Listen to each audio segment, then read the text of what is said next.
So it's been about a month since Leo, also known as Leo in Longevity, passed away. And there's been a lot of videos made about the situation. Steve's made a video, Derek's made a video, and there's been a bunch of other videos. And there's been a lot of speculation as far as what's happened. I was actually tagged a couple days ago in a post on Instagram, a story from Lucy, Leo's wife, and they are offering a $100,000 reward for anyone who can provide evidence to lead to the direct conviction as far as whoever was involved in his death. So this is coming, right from Lucy, as far as it was not a self-inflicted death, he didn't self-harm himself or anything. It wasn't an overdose. It is believed that there was foul play in this, and they are offering, I don't know the details of it, guys. This was just something that I was tagged in to share on my Instagram. I should have taken a screenshot and I posted here if I could, but there is a substantial reward, and I'd like to think that even without the reward, somebody will come forward with something as far as the information, because somebody knows something about what happened. There's been speculation, but somebody knows something that they're not saying. So maybe that will motivate them to come forward with it. But, I met Leo online, that is. I never met him in person. First started talking to him in December of 2020. So we knew each other a little over 2 years. Like I said, we never actually met because Leo was in Los Angeles, and then he went to, Europe and Thailand, and I'm over here in Tennessee. So we never actually met, but we did a number of podcasts together. And Leo was kind of the first person to pioneer my interest in health and longevity. So he's really the one who got the ball rolling as far as all that is concerned. I was introduced to him through a client of mine who I'm still training, Reg. And Leo's channel at that point was pretty small. I mean, he had around 10,000 subscribers. And we linked up, we did a podcast in February of 2021. And we did a few others after that, with Boston, with Steve, and just with us, with a bunch of other people. Just, we did a bunch of podcasts. We corresponded quite a bit. He was actually the one who notified me that Boston had passed away a year ago. He was the first one. He broke the news to me as far as that goes. And I don't know, it's just been crazy. It's crazy to think, rest in peace, that they're both gone. Because I still look back on the podcast we did in July, I think it was, of 2021. And it was a fun podcast. We had a lot of fun ones. The Tractor Supply podcast, all that sort of stuff. But, Leo and I were always on good terms. We never weren't on good terms. We were always, things were good. We didn't communicate a ton in the last year. It was kind of sporadic. But we'd even been talking as soon as, January we talked. And late December and that sort of thing. So it's kind of crazy now to think that he's gone. And he helped me a lot. Like I said, as far as my interest in health and longevity, he introduced me to Steve.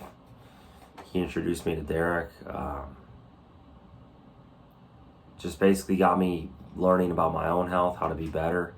He's the one he had a cardiovascular S&P analysis that he did with people. So he would, you get 23andMe done, and then you could go in, and he basically compiled this 10-page document of how to check your cardiovascular and heart-related S&Ps to see how prone you were to heart disease, hypertension, all this kind of stuff. It was very, very analytical.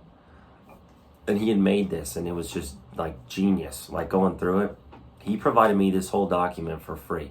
This was a service he charged, you gotta realize. He charged about $600 for it because it was very intensive to come up with and to analyze. And he was such a good friend, he just gave me it for free and allowed me to kind of break down and see what what my genetic predispositions were. And just seeing the document and how much thought went into it and how much analysis there was, you knew, like, it was just a small synapse into how smart the guy was. He pioneered a lot of things, as people have said, as far as ARBs, blood pressure. That's where I first heard about him, was when he was talking about ARBs and getting the blood pressure under control. And ezetimibe was another big one that Steve talked about, and Derek talked about that as well. And he was just always researching. He was always trying to learn more. That was the thing about him. He loved to learn. So he had a brilliant mind where he could just capture all this kind of stuff. I mean, sometimes I wouldn't know quite what he was talking about. Like, he taught me things that I'd never even heard of. Like, I'd never heard of C-reactive protein. He's the one who told me about that. I'd never heard of lipoprotein little a. He told me about that. Those are just two examples of more obscure biomarkers that I learned from him. But there was so much I learned from him, guys. I mean, so much. Like, the base of everything I know now is stuff that I've learned from him. Kidney health, cystatin C. That was another thing I learned from him. So there's just so much knowledge that he gave to all of us. You know, you can see it on his videos. Those podcasts are a goldmine of information. And whether or not you agreed or disagree with his approach with pharmaceuticals, he was bigger into those than some people are. He really was all about learning how to improve the human body and how to improve performance. So it's sad to see him go.